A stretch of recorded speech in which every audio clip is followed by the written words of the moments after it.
Hello, everyone, and welcome to Critical Conversations. My name is Randy Craven, and I'm here today with Rashad Young. And together, we do what we call critical conversations that kind of deal with, the overarching question of, the mental health within our culture. We deal with a number of subject matters that need to be talked about but aren't being talked about in a very pervasive way and very critically. So welcome to the stream. Welcome, Rashad. Yes, indeed. How you doing, brother? Doing good, doing good. Good. And So this brother forgot, I'm in the fountain of youth, so it's younger. You said Rashad Young. you right. I apologize. It's Rashad Younger. So let me retract that and get it correct. Rashad Younger. Yes, indeed. So listen, brother.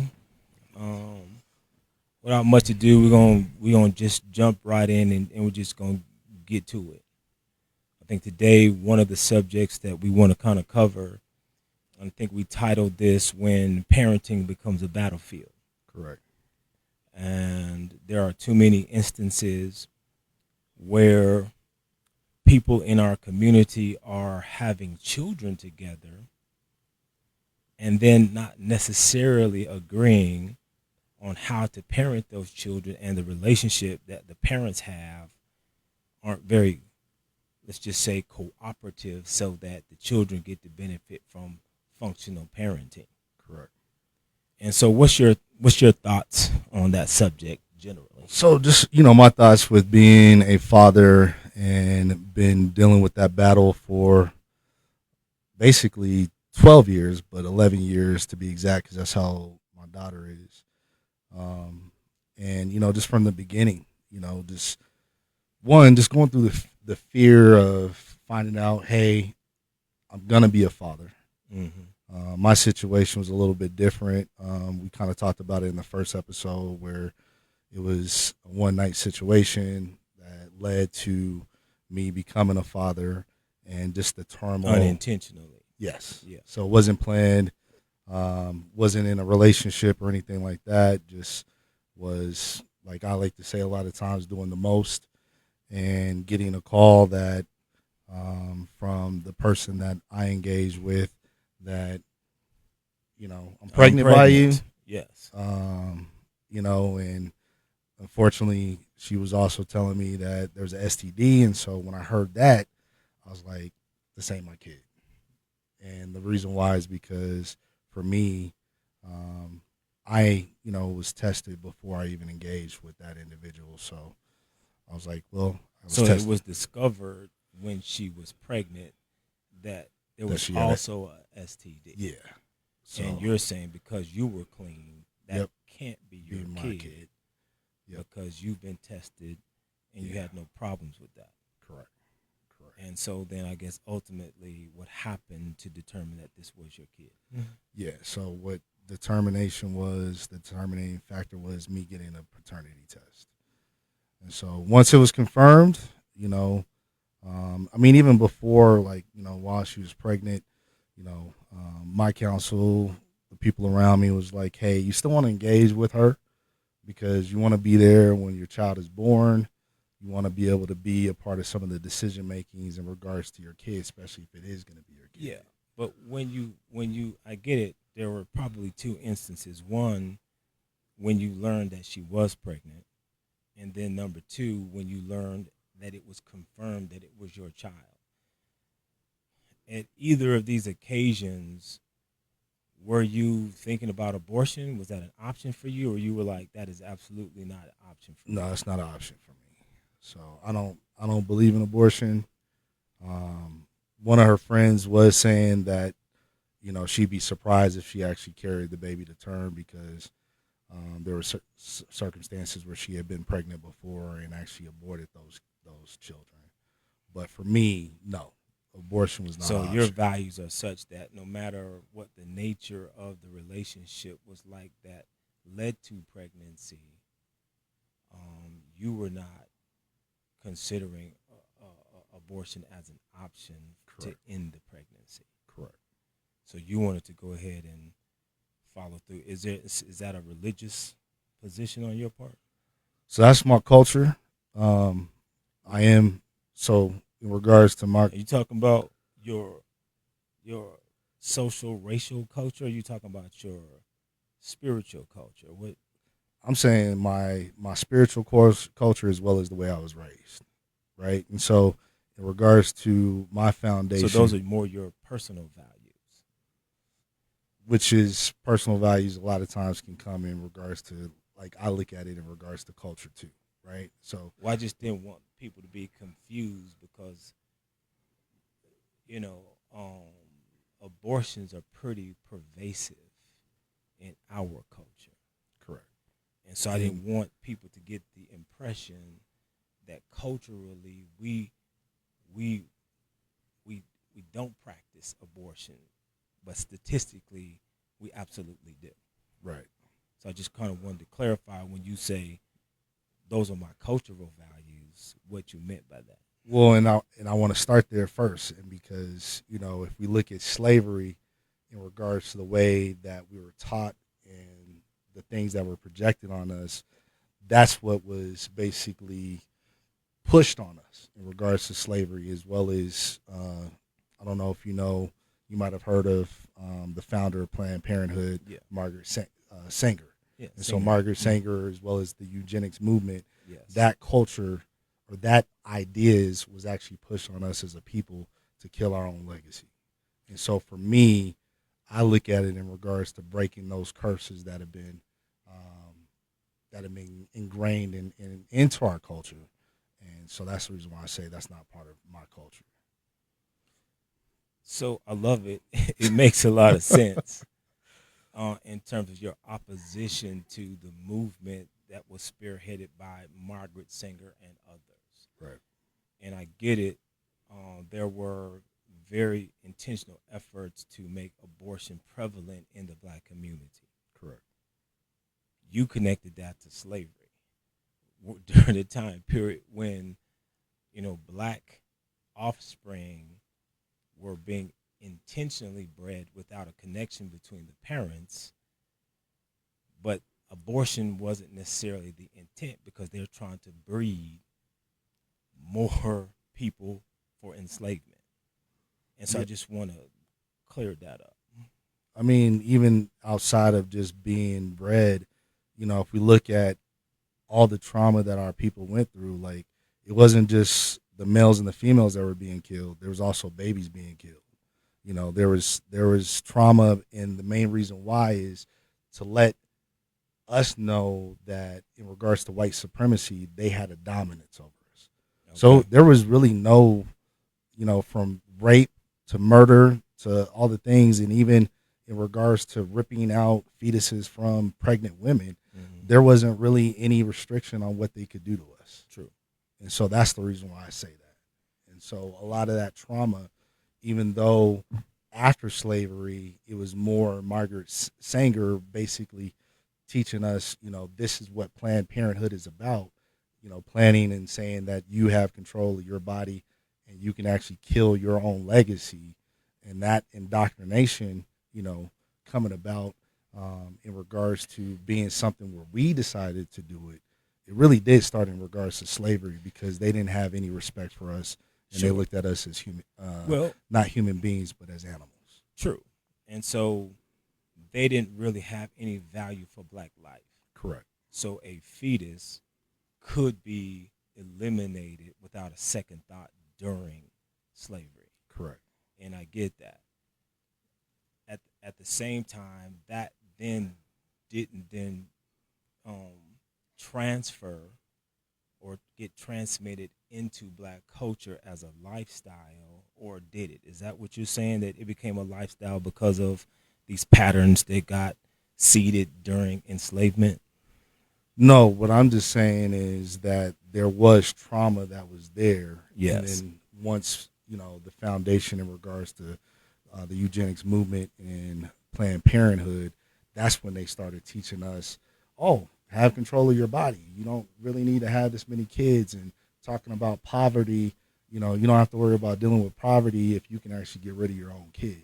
Gotcha. And so, just like with the Willie Lynch letters and everything else, that indoctrination has created, the idea of us taking control and doing the eugenics movement for them instead of them having to come and murder us, Right. doing lynchings and everything else. So eliminating black life on Correct. our own from the inside out instead of the outside in.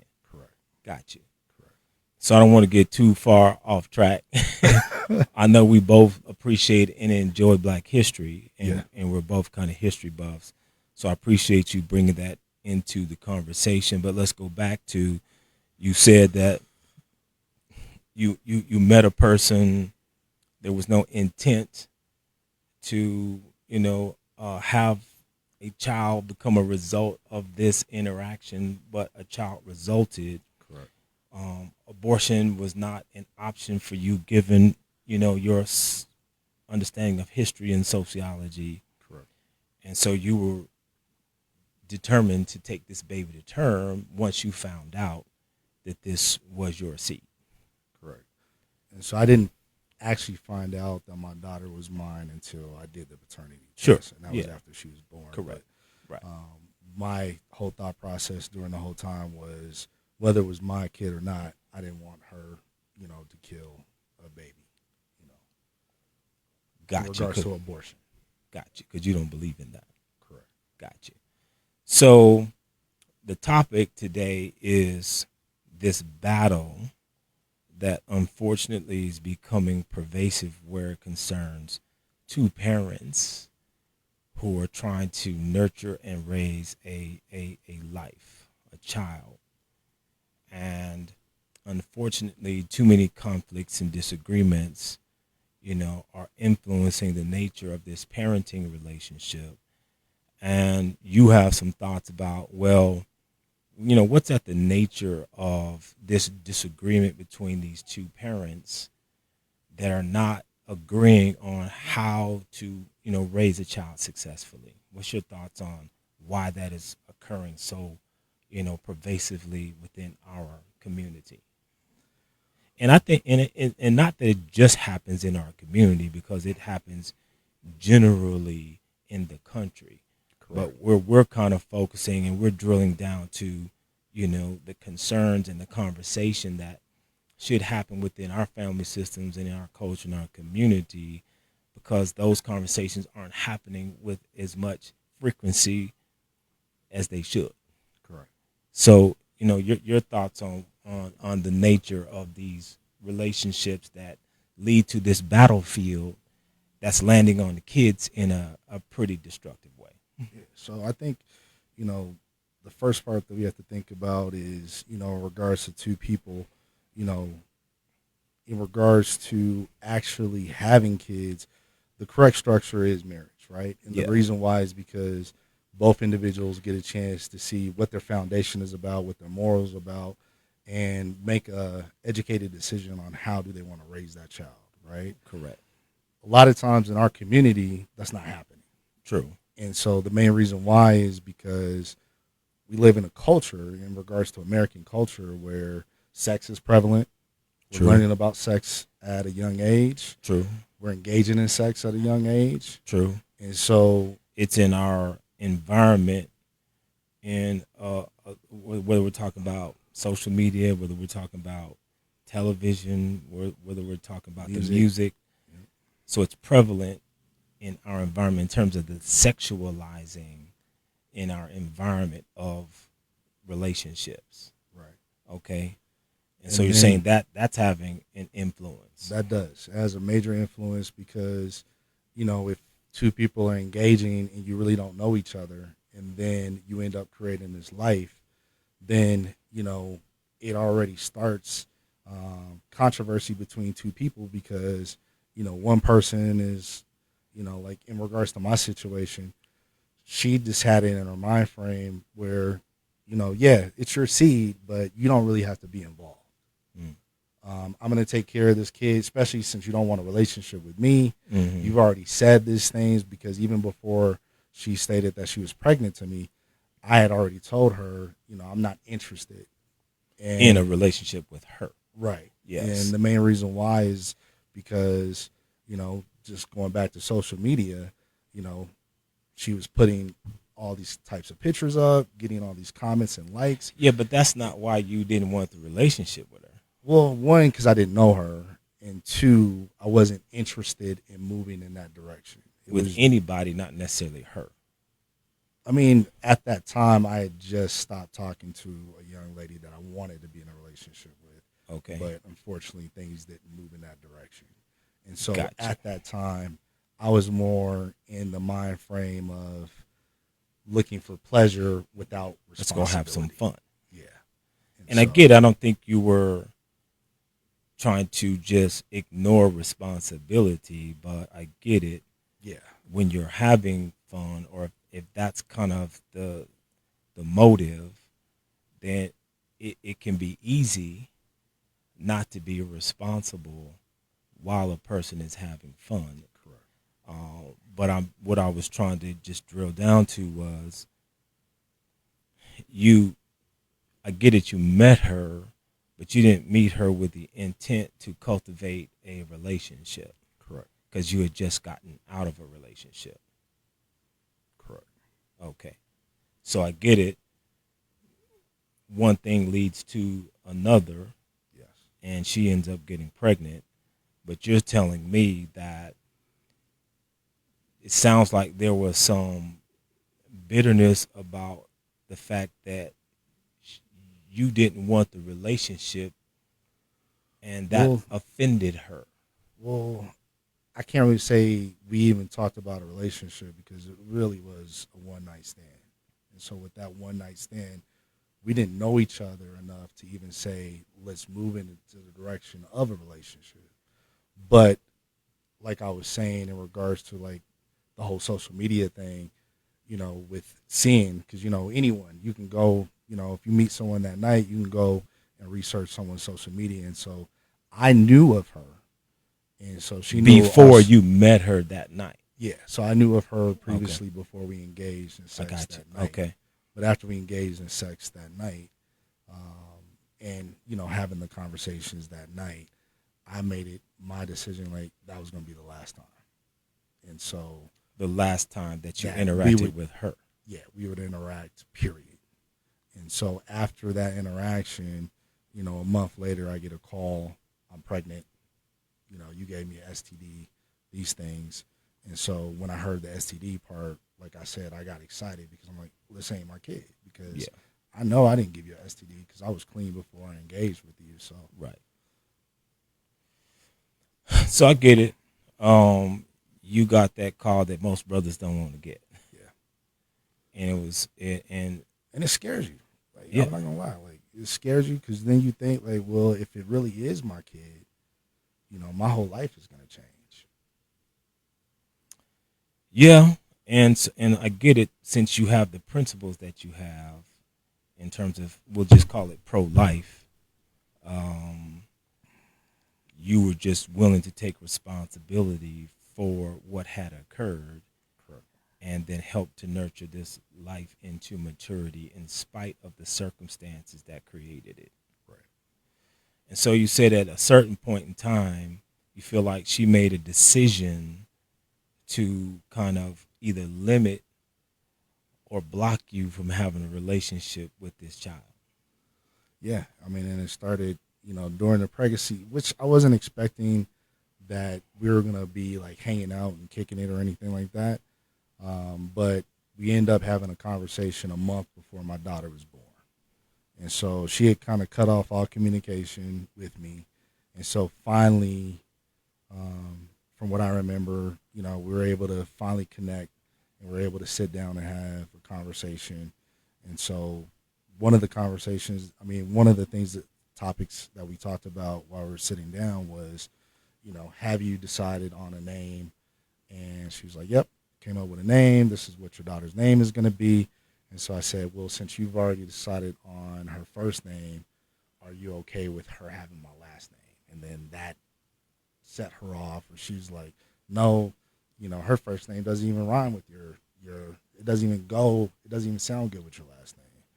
And I was like, well, you know, can you think about it? And she's like, you know, I'll think about it.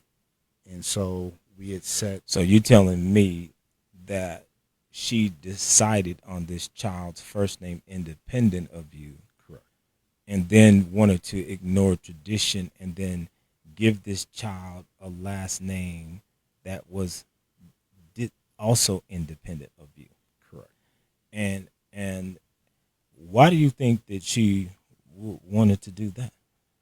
Because you're kind of telling me that, well, because it didn't rhyme, that's the reason why she didn't want the last name. But I have to imagine that it was a little deeper than that. Well, the experience that, I've had with her is, she just really, I assumed this was, I'm going to have this kid, and Rashad Younger is not going to be involved at all. And the reason why I can say that is because even like with her brother was like, she could have aborted the baby. She decided not to. There was many nights that she was staying up and crying and dealing with her pregnancy, and you weren't around. And I'm like, yeah, of course I'm not going to be around. We're not in a relationship in regards to the pregnancy, but I am going to be active if it is my baby. Okay, and so that's the only thing I can take from it is that she just didn't want me in the picture. Yeah, but do you think that there's some validity to that? That I get it. You want to be available and accessible to support the child, but before the child is born, during the pregnancy, do you feel like it is appropriate for a male to be involved in support of the pregnancy until the child is born? I mean, if there's a good operating relationship between the two people, yes. But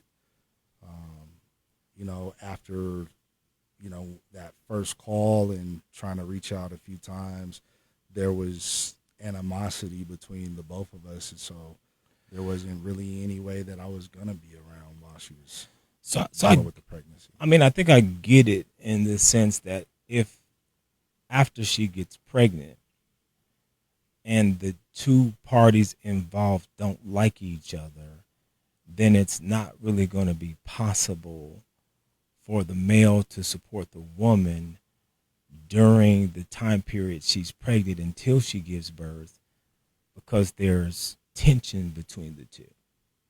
But I get it, then there's still intentionality about being present once the child is born to be a father. Right. But I was kind of asking you about, I get it, because Rashad, sounds like you have strong values, right? And you're saying, well, it's important for a man to be in the life of a child to help nurture her to maturity. But I'm also asking you, well, when the child is in the womb, do you, as a value, believe that it's important, whether you're in a relationship with the woman or not, to be present to support her? Because stress can be reduced to a chemical, and we don't really want the baby to be nurtured in a chemical environment of stress or whatever could be present, given the nature of the relationship between the child and the father that produced that child. Your values around that?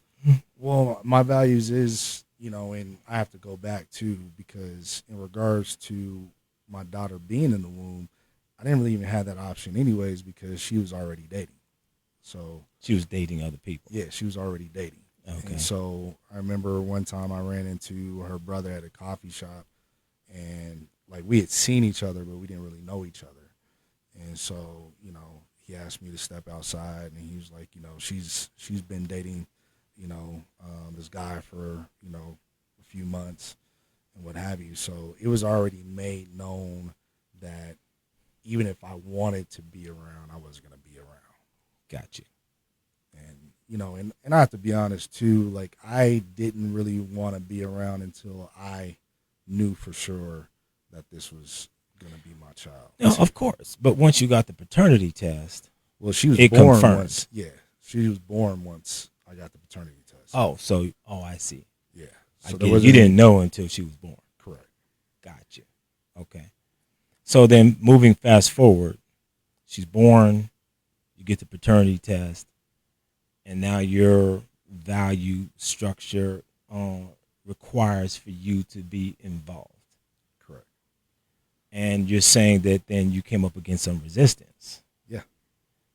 Tell me And about that. so, you know, and I have to start with the paternity test, like when she was first born. And so, my daughter's mom is half white. And so, when I went and actually seen like her grandparents, they're like, yeah, you can't tell, like the baby looks just like you. And I'm like, yeah, because just because of a light skinned baby, like she could look like anybody. And the main reason why for me, you know, to kind of go back is my dad went through that. My dad went through a situation where, you know, he was presented with the woman that he was married to, that they had a baby together and it wasn't even his baby. And so I didn't find out that my sister wasn't actually my blood sister until my freshman year of college. Mm. And so for me, I took that as experience, or like my dad would always say, applied wisdom. Mm-hmm. Whereas like if I'm gonna have a kid with someone, I'm gonna get a paternity test just to be able to make sure that that is actually my kid. Right. And so once I told them, I said, hey, you know what? I'm gonna make sure, like, still gonna do the paternity test and confirm that this is actually my kid. And then when I got the results, I was excited because I was like, because a part of me, like when I saw her, I was like, man, she's so cute, and I kind of do hope that it's my kid. And so when I confirmed, I was just gun ho. I was like, you know, this is my kid. I gotta show up. And I was just, you know, and she wouldn't let me actually take the baby because she was an infant. And a lot of, you know, you hear so many different things, and people, even women in my family were like, no, you should still be able to take the kid. But I didn't have any rights to the kid. So what I did was I made an agreement with her. So while she would still go out on dates, I would actually go and watch my daughter at her apartment while she would go on dates. Okay. And so I made that agreement with her, instead of, you know, her mom watching my child. If you're going to go out and you still want to be out there, let me at least be with my daughter. And so then I hit another path of resistance. So the path of resistance was one, dealing with the paternity test. And even before that, I wasn't there. So I got to rewind a little bit. Before she was born, like I said, we had that conversation. And so I was supposed to, you know, try to see if I could be at least at the hospital when she had the baby. Right. And so, you know, she was supposed to come around my mom's birthday in September. And my mom was just like, you know, have you reached out? My dad was like, have you reached out? And so I kept reaching out, no response. And so finally, and actually, let me back up. The reason why, we're not going to keep rewinding. I mean, you know, this is like the second rewind. Now go ahead, brother. But no, the reason why she wasn't taking my phone calls, she wasn't taking my text messages, is because when we talked about my daughter having my last name, she said, well, let me think about it. Okay. And so we had a scheduled call in August before September came for the birth. And so I called her, said hello, and I said, you know, I just wanted to check in with you, see how you're doing. And then I said, you know, and I also just wanted to follow up on our last conversation.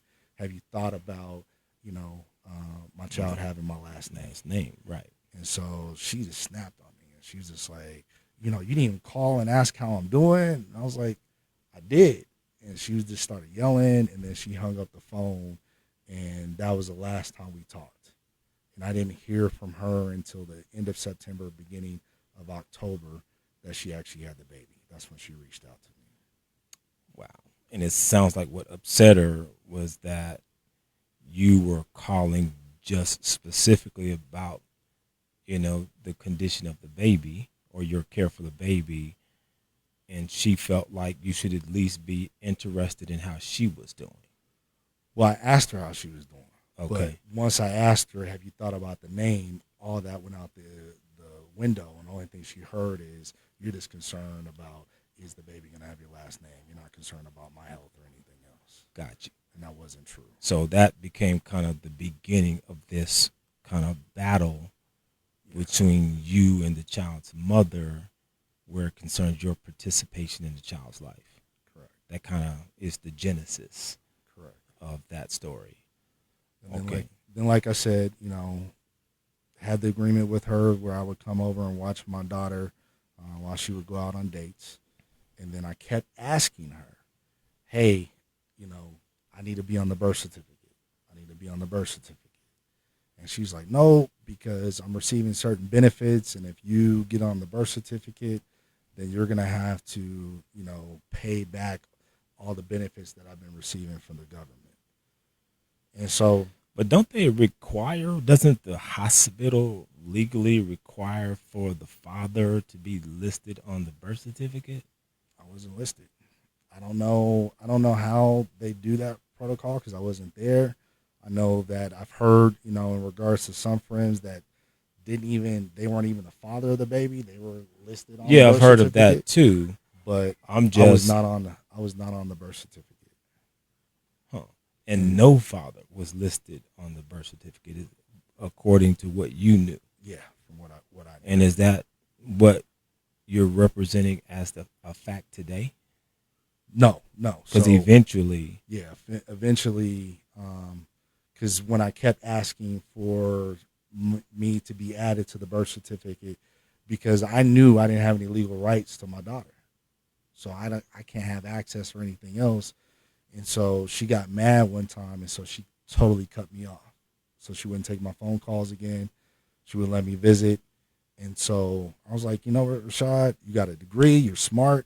You can research this. Your dad's an attorney. You've dealt with legal stuff before. We're helping him out with cases. So you need to take the steps to be able to make sure that you're in your daughter's life and she can't prevent you from that. right. And so that's when I started taking the steps to file with the court to get it in family court, so that way I could be on the birth certificate. Yeah. And, Okay. and have So I get it. time. This resistance pretty much started almost from day one. Right. That the nature of the relationship between you and this mother, your child's mother, was kind of oppositional from the beginning. Right. And I get it. Then from time periods throughout, then you've kind of collected these experiences where it was pretty clear to you that if you were going to be allowed to be in this child's life, it wasn't going to be easy for you. Correct. But you're saying that not necessarily because she didn't like you, because you didn't want to have a relationship with her. You're not saying that that's what's causing her to be opposed to you being in her life. So like my mom and other women would say the reason why she was operating from that is because she did see a future with you. And so I remember my mom came to my apartment, and so I had, and this is during the night that she came over, and so she was like, she's like, Rashad, you got to look. She's like, you're a handsome young man. This is what your mom is saying. Yeah, this is what my mom said. This is like when she first got pregnant. She's like, she came over to your apartment. She saw your apartment. She saw how clean you are, how nice your apartment is. She's like, that's attractive to a woman. She sees how presentable you are. You have a good job. You have a nice car. So she's like, she already had it in her mind frame. And then she was like, you had on your board. Because in my kitchen, I had my boards. I mean, I had my goals listed on my whiteboard. Okay. And so on there, the first one was, making my relationship a lot stronger with the Most High. So with God Yes. the Father, God the Son, God the Holy Spirit. Yeah. Then my second one was because outside of the material things that your mom was telling you she was attracted to, if life is the physical, the mental, the emotional, she had to have been attracted by more than just the physical material side of things when she was, perceiving you, if you will, to be interested in a future with you. Or are you saying, yeah, she just saw the material stuff and that's what drove her. No, I'm not saying that. That's the reason why I was even talking about my goals on the board, because the second one after God was finding my wife. Okay. And then the third one was, of course, a position that I was trying to reach with a company I was with, which was more of an income goal. And I think I also had the income goal on the board. Okay. So, going back to what you were stating, yeah, it probably was the attraction in regards to mental, physical, and spiritual, right? Yeah. And so she saw But that as attractive and said, "Well, this particular man qualifies." And so it could have been the case, and I don't know this, that's why I'm asking you. It could have been the case that she pursued you, not for just a child, but pursued you as a mate. and that probably is so, because like even her friend said, she was like, because even after she had the baby, she was like, I'm actually shocked that she didn't abort this baby, because she's known for, you know, getting pregnant multiple times, but she always ends it with an abortion. And So so when she learned that you didn't want a relationship with her, you don't think that then became the woman scorned? it probably did. I mean, and the only thing I can look at is from my perspective in regards to male and logical. It's like I never opened that window. Yeah, I'd open the window in regards to us having sexual relations, but the way I look at it, I shut it down from the beginning, and I even told her like I'm not interested in you in that way, and here's the reason why: A, B, and C, and you can actually see it in regards to the way, because I really wasn't operating with women of that caliber. The women that I was actually operating with, like the one I was talking to before, is a nurse, medical field, you know, lawyers, doctors, just professional women that are, attractive, but also have a good mind frame of I want Having the that best career in path life. together, yeah. Yeah, Kind of having a well-rounded lifestyle, correct. yeah. And so now I get that. That's kind of, your how you operate in terms of looking for a compatible mate. Correct. And you don't think she was looking for that too? Yeah, I Oh, mean, okay, she might have been. okay. I And you just didn't know this. I You just you no, you. because I was just blunt from the beginning, like, and I was like, because one of the things in regards to dealing with dating, my history of dating is, you know, I've learned how to shut down women so that way they don't turn into stalkers, and I'm not gonna give that game, because then, you know, women know like, oh, well, that's what he's doing, but um with her, I was real direct and I was real blunt, and I was just like, there's not really any chance. So the way I looked at it is, she gets that, she knows we're not in a relationship, and then right after, she's telling me that she's pregnant. I mean, because Denver's small and everybody knows everybody. She started dating right away, and so So so my thought process is like, there was really no interest there, because you're already back at it, and that also kind of made me think like this maybe might not be my baby. And with her friend also telling me the things in regards to her lifestyle, and then also just hearing from, the streets, like my cousin, I have well-known family out here, and then, even my ex-fiance, like even some of her cousins used to actually date her. And so, just hearing all these things, I never really put it as, her eyes were really set on me. But I could be wrong in regards to that. well, you are familiar with some of these scenarios where these ball players or these entertainers who are wealthy, they kind of are targeted for women to have children with them so that then they can have a comfortable lifestyle. You familiar with that? Yep. And you didn't think about that as you being a target. I mean, that crossed my mind because I mean, you're not a ball player. Yeah, I'm and not a ball player. You're not a rapper, but you kind of are presenting as if you belong in a category where, you could get stocked. Yeah, because you come with all these attributes. Right. Is that cocky on your part? I mean, the way you're saying it sounds like I'm cocky, but I never said that about myself. Okay. Because I didn't look, because I wasn't a ball player. Like, yeah, I was making great money with my company, but I mean, we didn't even go out on a date.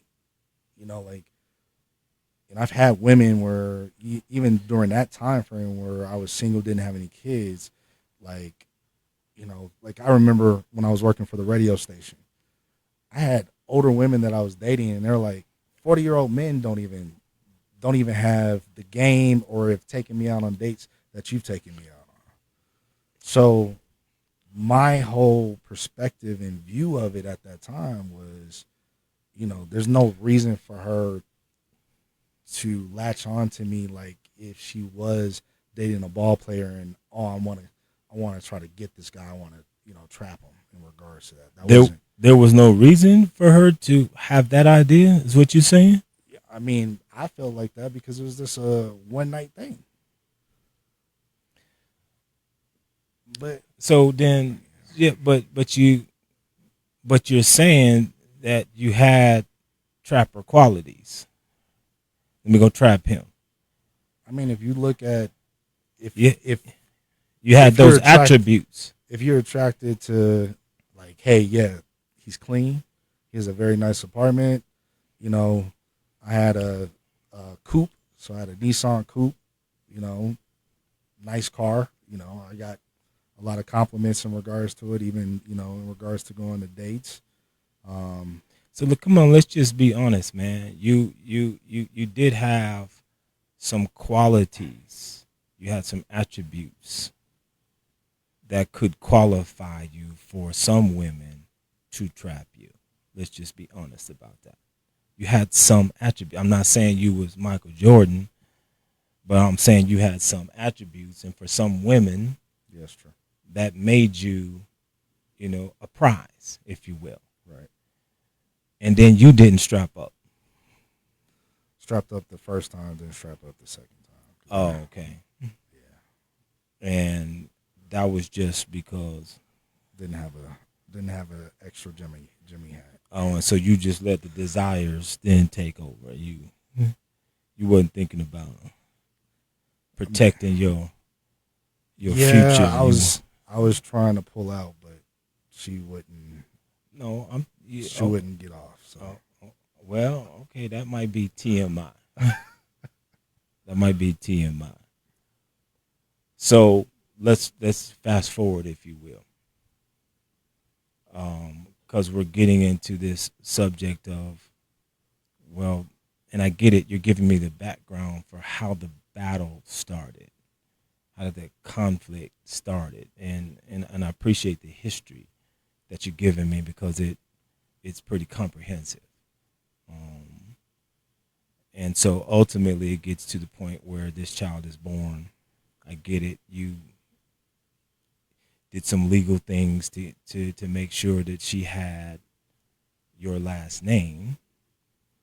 And then it had to get at least to the point where she wanted some help with raising the child from the person who's responsible for helping to raise the child. Was that the case? No, she never wanted help. She never wanted help. No, and the main reason why is because she had her mom, her grandparents, and so like I said, I had to fight to even get that.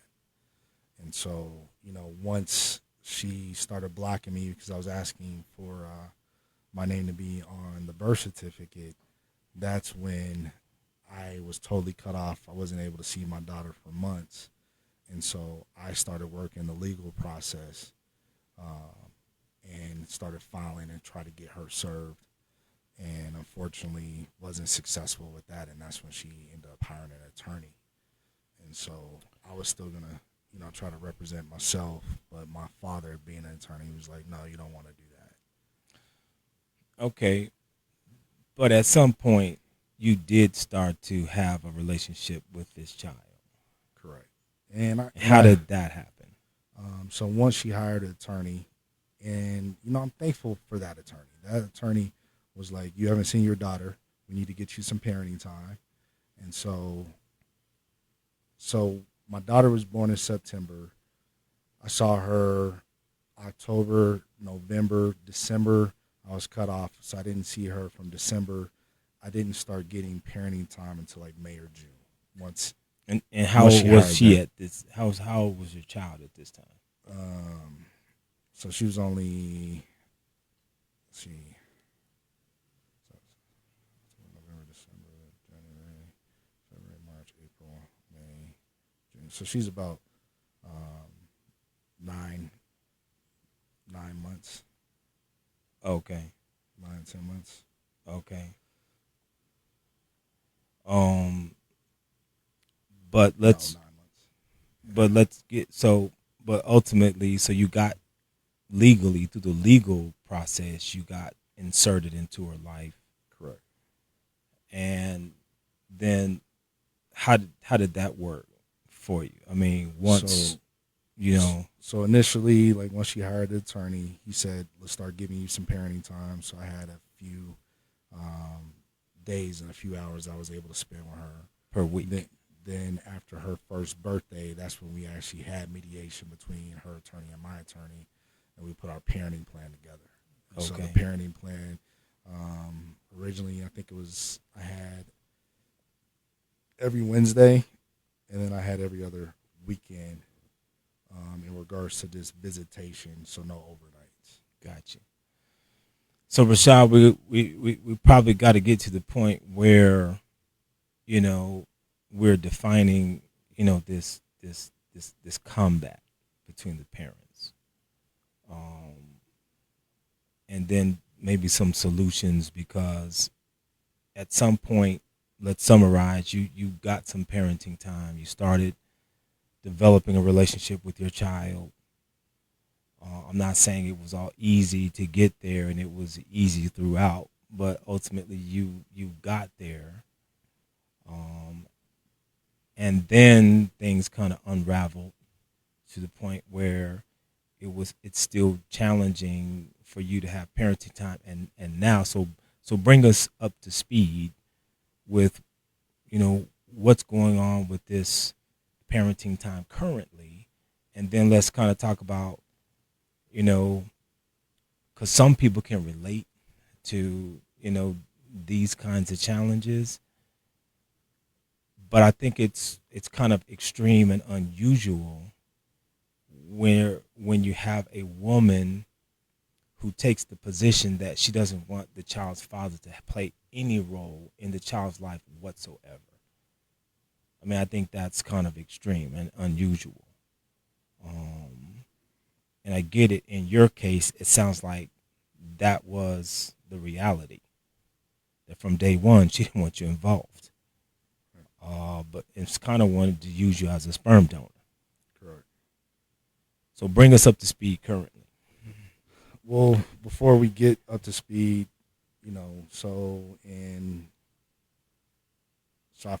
I was able to work after getting some days and some hours of visitation. I was able to get it to overnights. And then I kept asking for 50-50. And so she originally said, "Oh, when she's 4." So she kept moving the timeline. While she's too young, I think it was 2, then 3, then 4. And so there was finally overnights. I didn't have the 50-50. And during COVID, my mom was like, "Hey, it's already been, very tumultuous between the two of you guys. There's been a lot of conflict."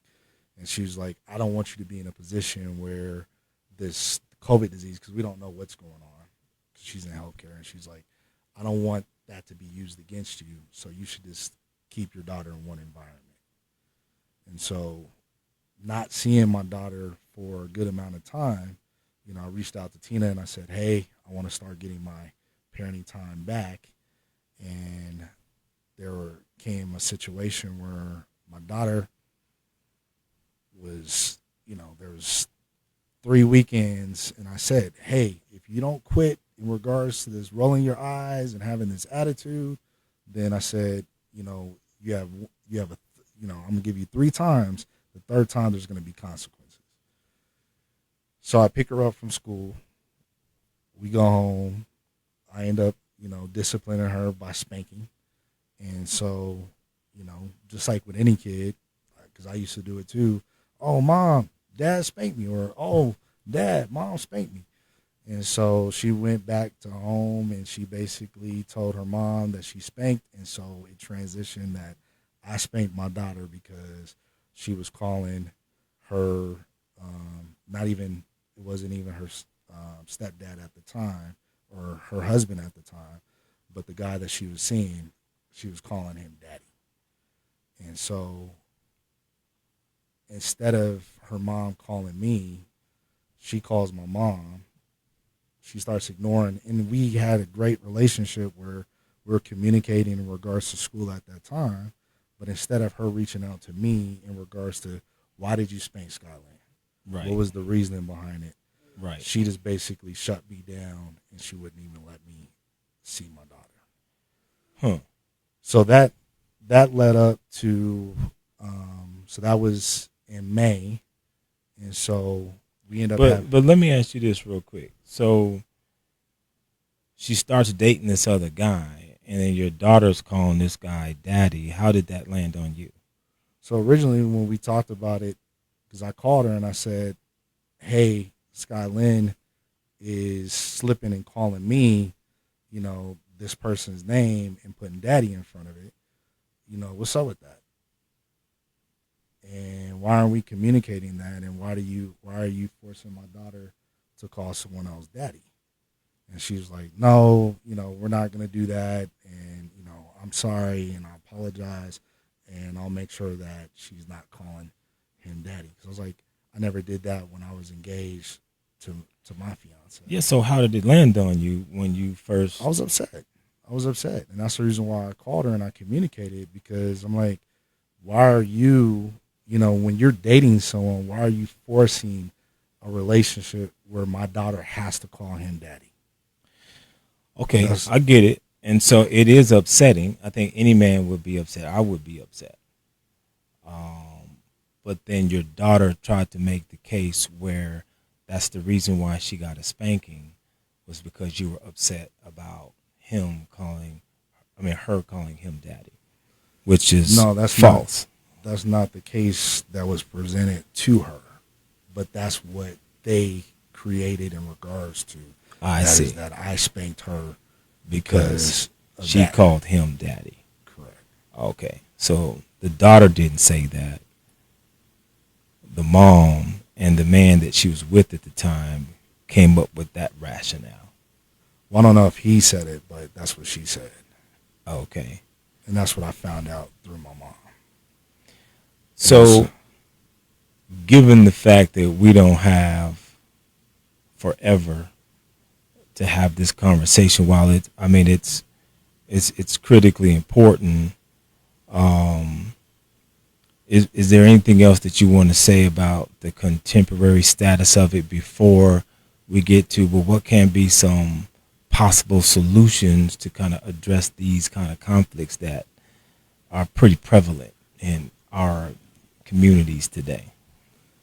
So, correct me if I'm hearing your question correctly, but you're asking me if I can provide some solutions. No. What I'm saying is there any? So first of all, I'm saying, is there anything else that you want to add to the story before we move on to solutions? Okay. Yeah, I mean, the only thing now is that. So all these situations. So the current situation now is, I haven't seen my daughter for over a year and a half.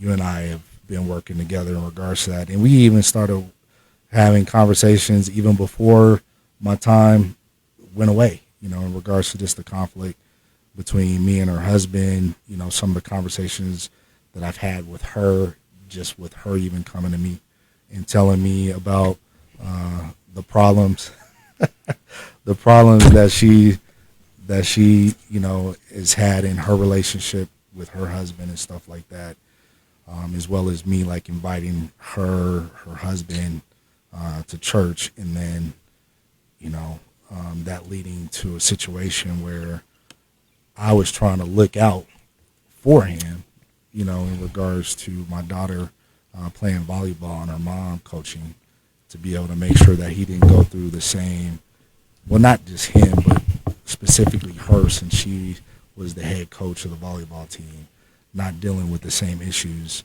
of having someone that didn't go through safety training as well as background check working with the kids at the school. Okay, summarize, because you get into the details of that, but you say that to say what? So what I'm saying is that led into conflict, where that conflict led to me not having a relationship with my daughter.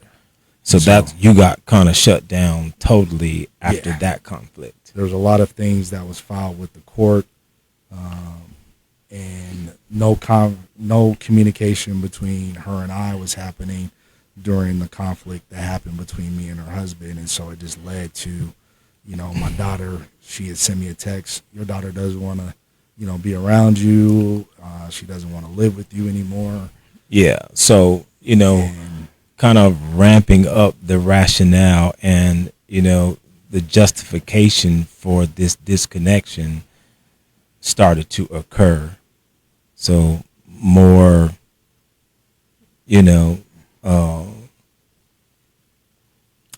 I'm not going to say evidence, but more material started to get presented to kind of justify disconnecting your daughter from you. Right. Anything else before we move on to some solution things? No, just, the only thing I can say is that, in this day and age, it seems like there's a lot of brothers that do want to be active in their kids.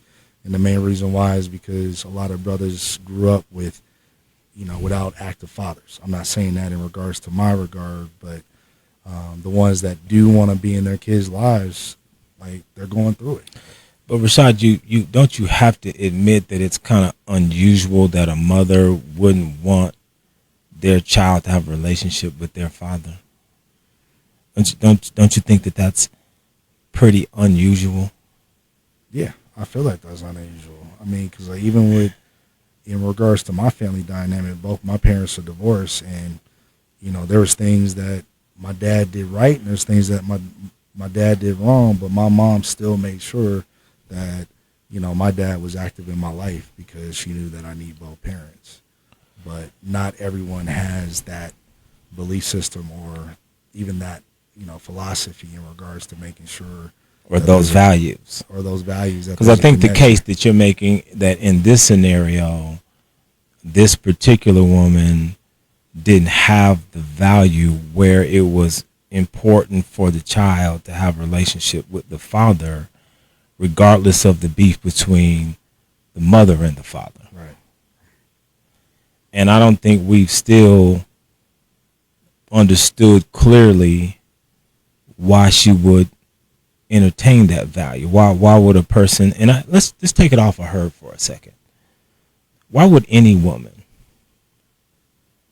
hold a value where they have a child with a man, but they don't want that man to have a relationship with that child if this mother cares about this? Why would any woman do that? Well, it can also be their upbringing. If their father wasn't in their life, then they don't see it as a necessity for their kid's father to be in their life. It can be, just like you said, it could be a woman scorn. You don't want a relationship with me, so then, of course, you don't need to have a relationship with your child, and I'm going to make it even more difficult. It could also be in regards to them trying to hold on to a relationship that they're in. If he's not happy and you have a domineering personality and he doesn't, then I'm gonna, to be able to make sure I can keep my relationship, then I need to move you out of the picture.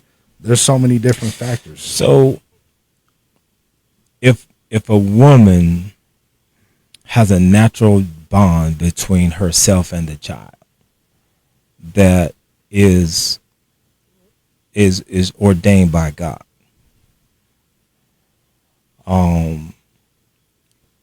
you would think that all women would want to fight for the best interest of that child, regardless of what their personal interests were.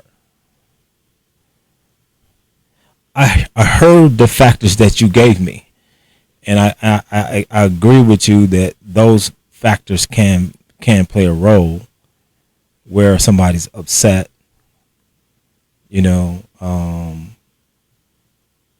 but you would think that if they care about, the life of the child, they would think that that child should know and should have an opportunity to have a relationship with their father. But to just wholeheartedly deny that from happening, to me, would seem pretty callous. Well, I mean, you can even, and I know you've had the experience too of brothers that you grew up with and have dealt with, as well as working in your counseling field, of seeing in regards to, especially in our community, where, and that goes even back to the history of slavery, where it's like the women have been kind of the leaders in regards to our family. And even when we look at the welfare state, it's like, let's get the man out of the household so we can get these benefits. So in regards to our community, there's been a lot. I mean, whether it's the women pushing men away or men just running from their responsibility, women have in our community this mind frame, we really don't need the men to be here to be able to raise these kids. But when we actually look at it, there's more problems in regards to our community without active fathers being present. From education, like statistics actually show, a father that is involved, a biological father that is involved, helps to build confidence for kids. They help to, in regards to education, discipline. Even unhealthy fathers? I'm not saying unhealthy. Okay. Well, it depends. Sometimes because I have friends that have grown up with unhealthy fathers, and they still turned out good in regards to it because they use that as an example, as a foundation of this is what I'm not going to turn out to be like. And the opposite is also true, where unhealthy fathers have mass-produced a number of unhealthy children. Yeah. And statistically, what's more likely to occur? If you have an unhealthy father or an unhealthy mother, the likelihood of that child being healthy in spite of their parents is highly unlikely. It's highly unlikely. So I don't think we would blame, whether it's a man or a woman, the healthy parent from, or limit the contact with an unhealthy parent with their children, because that unhealthiness can get transferred to the child. And I'm not saying that you were unhealthy. I think I know you're not saying that too, but one thing I want to add in there too is that even if the mother is unhealthy, the government and the system, this white supremacy system, will still make sure that the child is with that mother. True. Even when that's true. A father can prove, with evidence and actual facts that he's the actual better parent, they'll still give the child to the mother. With the little bit of time we have left, what do you think can be done to try and, kind of reduce the combativeness between parents in similar situations as yours? What steps can be taken? So one thing, so a lot of people know that, I was active with the NAACP. So one of the things that, I've been talking about for a while and I really want to try to accomplish is to actually use the system. And so what I mean by the system is to be able to get legislation for parents where you can't just go in and file with a court and say, this, and this happened. It needs to be actually proven. So that way a person's not losing their parenting time as well as that relationship with the kid. So that's one step. But isn't that the case already, where you have to prove the unfitness of the other parent in order for them to lose parenting time? No. Okay. And it's not just men, it's women too. I understand. There's an attorney where you can just say they don't deserve parenting time because I said so. No. The only thing you have to do is you have to go in and file the child protection order, and you can put all these things and also put it on the kid that's a minor. So they use that as I forget what it's actually called, but a minor cannot testify. Yeah. So they can actually put a written agreement. And so if they're getting the influence from the parent, then it's easy for the court to say, okay, well, we're going to take that as fact, and we're going to, restrict or put this parent in a battle where if they don't even have the legal funds or they don't even have the mental capacity to continue to fight, then, a lot of times, men or women just give up. I get it. So the system needs more integrity where it concerns litigating these claims about the unfitness of a parent before they just run with whatever the claims are that aren't really substantiated. They have to be, you're saying it would help the system to have to prove the claims, that are submitted so that they be substantiated, not just claimed. Right. The other thing I would like to see. Yeah, what is that? And this is outside of this, is, as we know, a system will force someone to pay child support, right?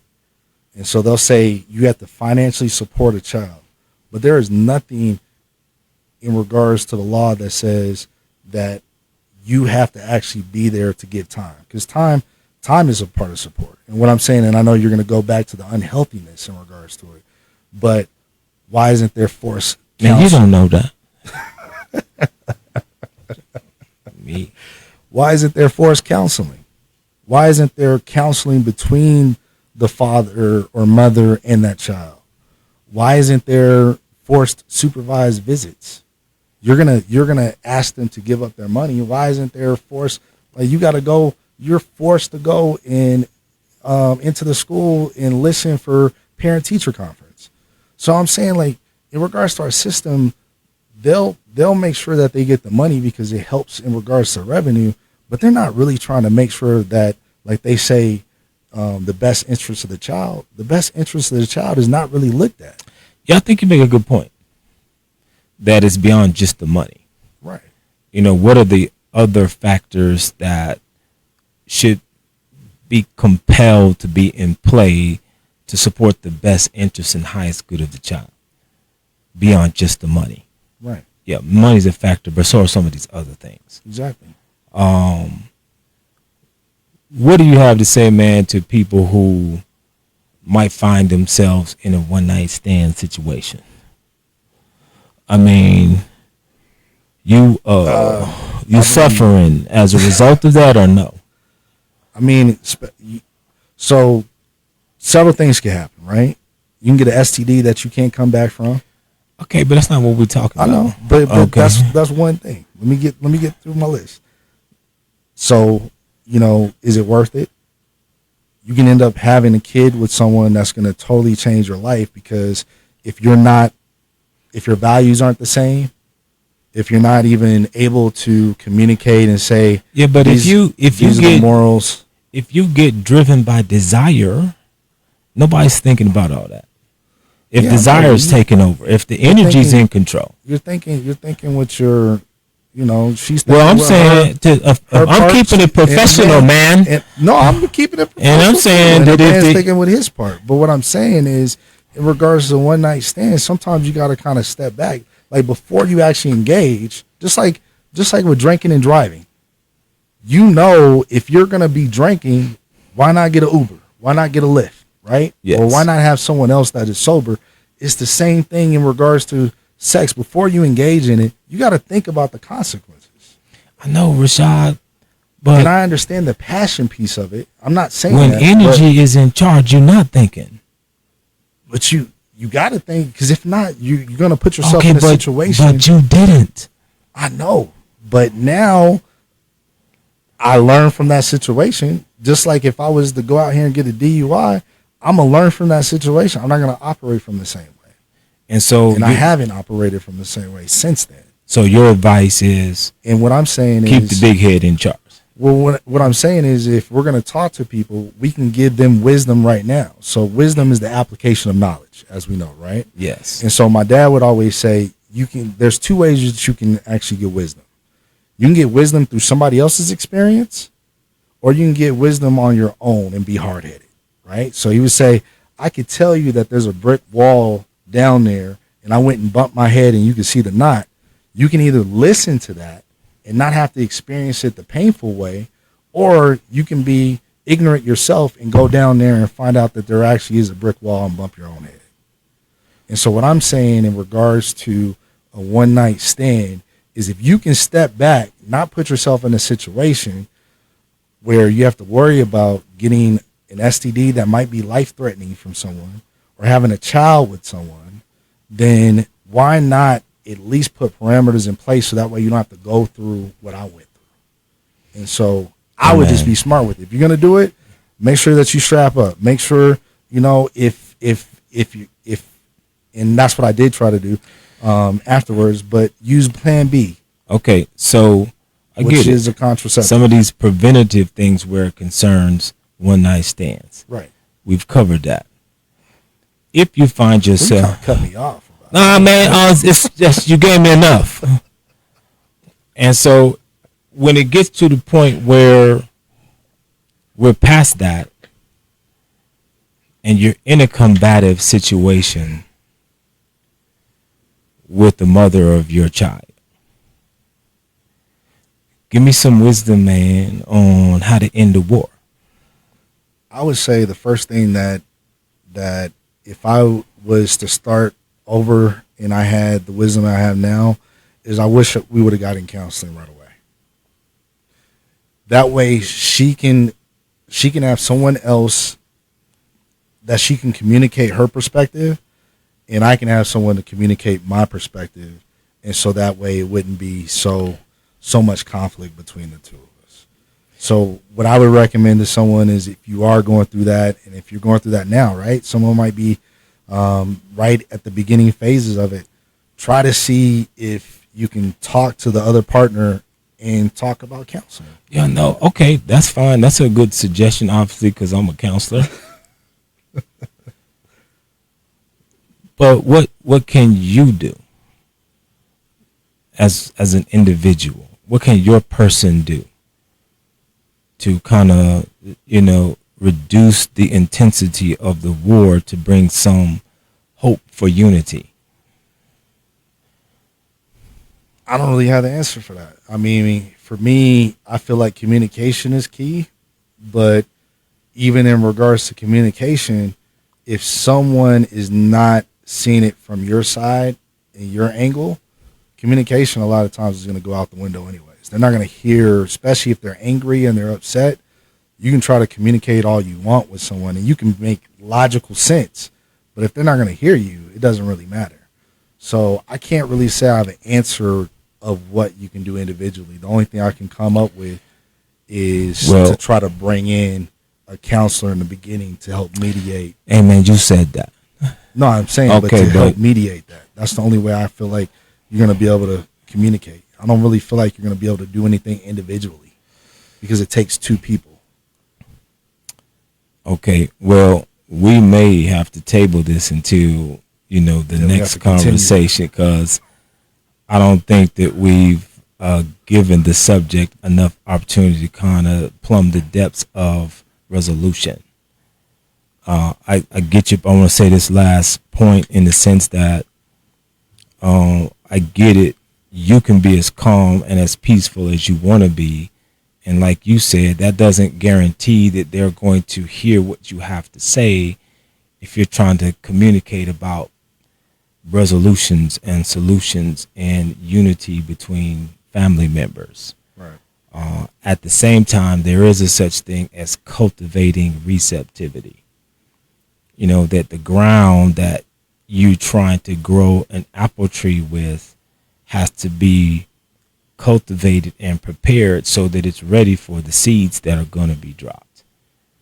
And I think that part of the preparation for the communication is an important part of what it takes to build, the foundation toward communication and unity. And so how does one build and cultivate receptivity? How does one do that? And I'm not asking you that question. I'm kind of asking it rhetorically, because people have to think about, because you get not listened to all the time. And as a therapist, a lot of people come into the room and they're used to not listening to solutions and suggestions and advice and counsel and guidance.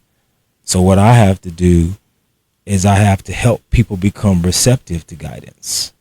So the question becomes, well, how do you do that? How do you make people softer such that the guidance that you're sharing or the information that you're sharing is something that they're willing to hear and take heed to? And so some of that stuff, and I'm not going to spend half an hour talking about that, but it's really when people are understood. Let me just throw this one concept out there before we get into more of it at some future point. Maybe I'm teasing for the next. and when people are understood, when people tell you what they're bothered about and what they're upset about, what's haunting them, and you can communicate to them how well you've understood what their perspective is and where they're coming from, that is going to melt their defenses because they feel understood. I think that's a key component in all relationships, no matter what the dynamics are, is understanding first. So, because we all say, well, the young people need to be listened to. Somebody needs to, well, if you're listening but you don't understand what they're saying, or if you're listening and then you don't tell them what it is you understand about what they're saying, then we're not accomplishing the goal. Right. So when we're talking about receptivity, let's put that, as a factor for what helps bring unity. I agree. And I think, a resource that a lot of people can use is there's a book called How to Win Friends and Influence People. Mm-hmm. And it talks about some of those concepts. And a lot of these books, pulls it from the main source, the Bible, the basic instructions before leaving Earth. It's also another good book to see, so you just use an acronym. Basic instructions before leaving Earth. That was pretty good. I like that. So the Bible also gives different principles on how to operate in regards to relationships. But the main thing I'll say in regards to it is, like, even with that, even with sometimes those resources, you still, like you said, you still have to, listen, understand people, but you also have to meet people where they're at. And sometimes that takes time, and it takes a lot, especially if there's trauma that's there and if there's anger that's there. You got to break through those barriers, and that can be a lot of hard work. Amen. Let's let that be the last word for now, brother. Yes, indeed. Critical Conversations. Until next time. Yes, indeed.